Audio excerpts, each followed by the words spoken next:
এদেশ বাংলাদেশ, এই জেলা আবার কুমিল্লা নোয়াখালীর অন্তর্ভুক্ত জেলা, যেখানে সঠিক দিন ধর্ম পাওয়া অতীব জটিল।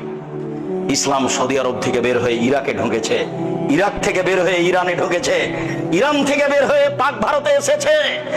এই বিকৃত ইসলাম বিকৃত মানুষের কাছে থেকেছে 750 বছর।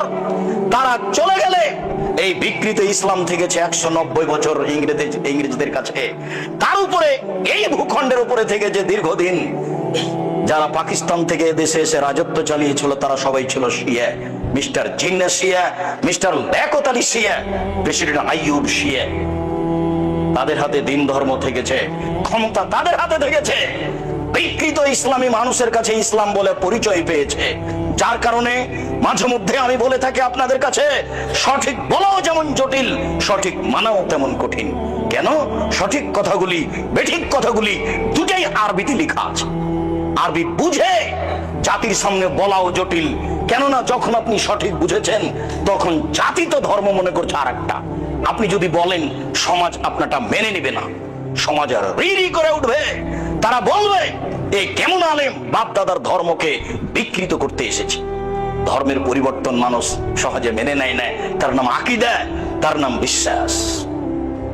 মুহাম্মদ সাল্লাল্লাহু আলাইহি সাল্লাম আত্মীয় স্বজনের মাঝে বলেছিলেন, বাপ দাদা আত্মীয় স্বজন চাচা চাচি দেশবাসী খালা ফুফু সবাই জেনেছিল পৃথিবীতে সবচেয়ে ভদ্র নম্র সুন্দর মানুষ হচ্ছেন মুহাম্মদ সাল্লাল্লাহু আলাইহি সাল্লাম। তার আত্মীয় স্বজন জানতো পৃথিবীর মাটিতে মুহাম্মদ সাল্লাল্লাহু আলাইহি সাল্লামের মতো ভদ্র মানুষ কেউ জন্ম নেয়নি। আনাস রাদিয়াল্লাহু তাআলা আনহু বলেন, আল্লাহর নবীর বাড়িতে আমি 10 বছর কাজের লোক হিসেবে ছিলাম। 10 বছরের মধ্যে তিনি বলেননি লেমা কুতা লেমা ফাওতা, এটা করলে কেন, এটা বললে কেন। এত বড় ভদ্র মানুষ আমি জীবনে কোনোদিন দেখিনি। এই ভদ্র মানুষ সবার প্রিয় মানুষ, প্রিয় আত্মীয় স্বজনের কাছে বলেছিলেন, আল্লাহ একজন সপ্তম আকাশের উপরে আছে। জাতির জনগণের আত্মীয় স্বজনের আল্লাহ ছিল 360 জন। আল্লাহ যদি ছেড়ে দিতে বলেন তাহলে মানুষ মেনে নেয় কি করে?